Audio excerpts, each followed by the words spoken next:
Well, we've been talking to some of the players about OSU just being Right. 0-3 in Big Ten right now, and what does that mean for a program, and how do you approach a game like that, not getting too cocky, not overlooking them? Well, we're coming off a loss as well, and we obviously understand they're very talented. Um, we were in that position last year, where we started 1-4 and knew that we got things turned around. We could be okay, and I know they're a very confident team from a standpoint of how they started. I mean, they started 6-0, and watch what they did in the non-conference and played pretty well. So they're a group that's got very good players, very well coached. You just want to make sure that you play well, and you're not the team that they get some confidence going, tomorrow night. So we just need to worry about ourselves and play better and improve from what we did on Sunday. What are you seeing out of some players like Tate, for example? What are you seeing out of him? Well, he's talented. He's a little bit of a matchup problem because of his size.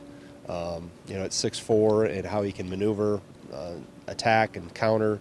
He plays so hard too. I think that's the one thing that stands out about him is how hard he plays. So he's kind of their heart and soul in terms of that effort and the energy that he brings.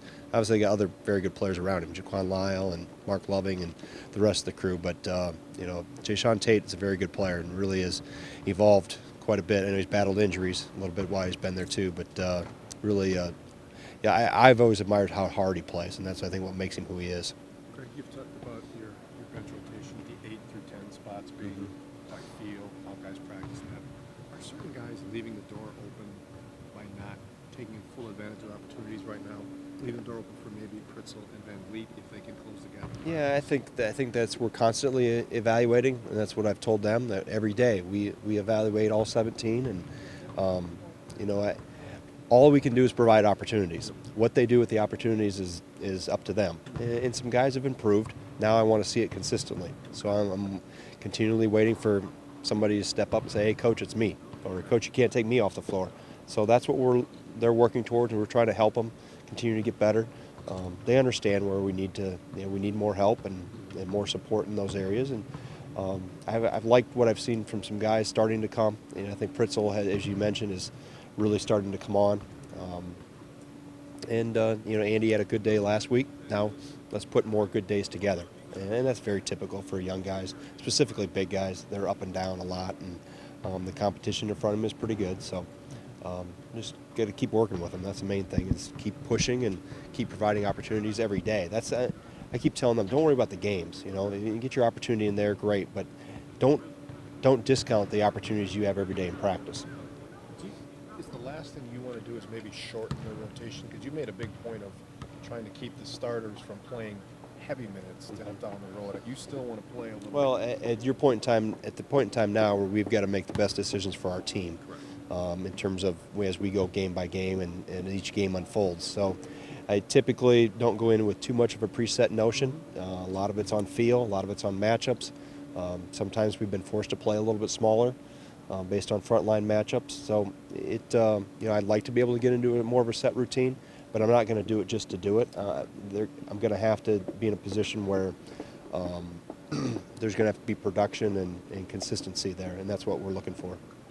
I know 3 points were a problem in the last game, but last year against OSU, you guys matched a season-high 13 three-pointers. Is this a game where you can have an opportunity to take and make those types of shots? Well, I think it's just every game is different in terms of how you get defended and how shots present themselves. So we don't go in to any game saying we have to make X number of threes or take an X number of threes. We try to be opportunistic in terms of what the defense gives us.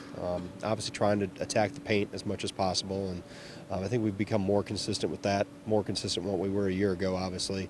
But I don't want to become a three dependent or compare last year's games to this year's games, because they're different than they were a year ago, and so are we, and each game will unfold a little bit differently. Is there a glaring hole in Ohio State's offense with the loss of Bates Diaz? Well, I don't know if it's a glaring hole. I would say it's a very talented player who helped them on the perimeter, a little bit at the four as well.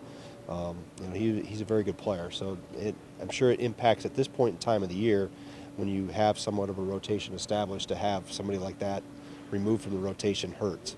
And but they've got guys that are very experienced that have been able to. I think we'll be able to absorb that pretty well. And probably have guys play more minutes, a little bit more than normal, but they weren't going exceptionally deep as it was to begin with. so they'll spread those out, I'm sure. And like I said, they've got guys that can play multiple positions. If they play Loving a little bit more at the 4 and play more guards, or a little bit more with C.J. Jackson, and adjust a little bit from the backcourt. I don't know if it's as maybe in the long run, maybe it is, but I think in a one-game scenario, they've been.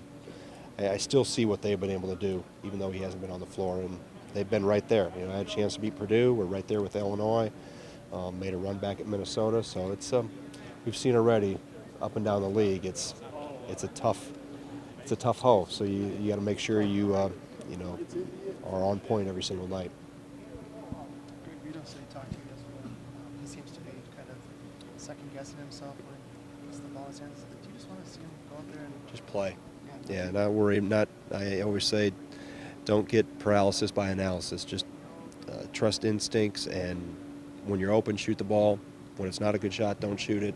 And he understands. We've talked, shown film, talked about it, and he understands. He just needs to get back to doing the things that have made him successful and made him consistent, and not trying to overthink it. I think that's sometimes when players get in a little bit of a funk, they overthink things and try to manufacture something that's not there, or see things that aren't quite there, or so just relax and play, and just go play hard, and don't be jump shot dependent. Don't have your game or your confidence revolve around whether the ball goes in for you or not. Impact the game in so many other ways. Defend really well, rebound really well, do some other things, run the floor hard.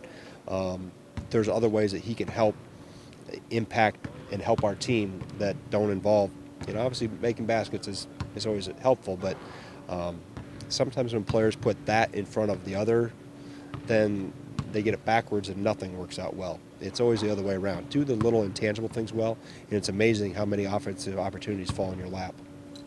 After a 2-game road stretch that was really tough with top 25 guys, teams that you're playing, is it a little bit comforting to come back home and play at home again? No, because Ohio State's good, and we know we got to play well. I mean, where we play them really doesn't matter. Whether somebody's ranked or not never matters to me or to us. I know how good Ohio State can be. They've struggled a little bit, so we've got to make sure we play well and take them out of what they're good at, and just focus on doing that one possession. And what happened in the past, in their past 3 games and our past 3 games, doesn't matter. When the ball goes up tomorrow night, it's going to be 40 minutes or more of trying to play as well as possible.